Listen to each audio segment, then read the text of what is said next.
മത്സരബുദ്ധിയോടെ പഠിക്കുമ്പോൾ ഉണ്ടാകുന്ന തോൽവികൾ അസ്ഥിരമാണെന്നും അതിനെ പൊരുതി തോൽപ്പിക്കുമ്പോഴാണ് ജീവിത വിജയം ഉണ്ടാകുന്നത് എന്നും Idukki sub collector Anoop Garg IAS Kallar government higher secondary സ്കൂളിലെ +1 വിദ്യാർത്ഥികളുടെ പ്രവേശനോത്സവം ഉദ്ഘാടനം ചെയ്ത് സംസാരിക്കുകയായിരുന്നു അദ്ദേഹം. വിദ്യാഭ്യാസ കാലഘട്ടം ജീവിതത്തിൽ ഏറ്റവും ആസ്വാദികരമായ സമയമാണ്. ഇതിനെ ആസ്വദിക്കുന്നതിനും ജീവിതത്തിലേക്കുള്ള വഴിത്തിരിവായി മാറ്റുവാൻ സാധിക്കുന്നിടത്തുമാണ് ഒരു വിദ്യാർത്ഥി വിജയിക്കുന്നതെന്നും സബ് കളക്ടർ കൂട്ടിച്ചേർത്തു.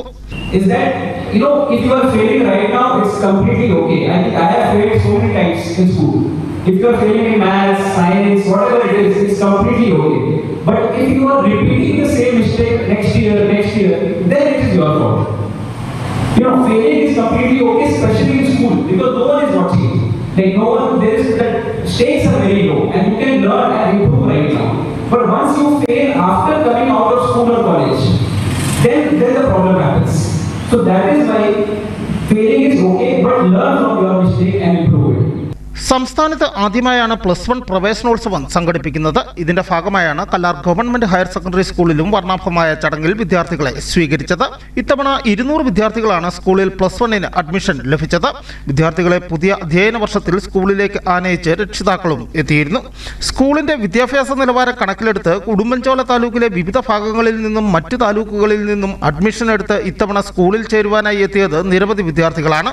കഴിഞ്ഞ ഹയർ സെക്കൻഡറി പരീക്ഷയിലും SSLC പരീക്ഷയിലും USS സ്കോളർഷിപ്പിലും ജില്ലയിലെ തന്നെ വിജയ ശതമാനത്തിൽ 1ാം സ്ഥാനത്തായിരുന്നു ഈ വിദ്യാലയം.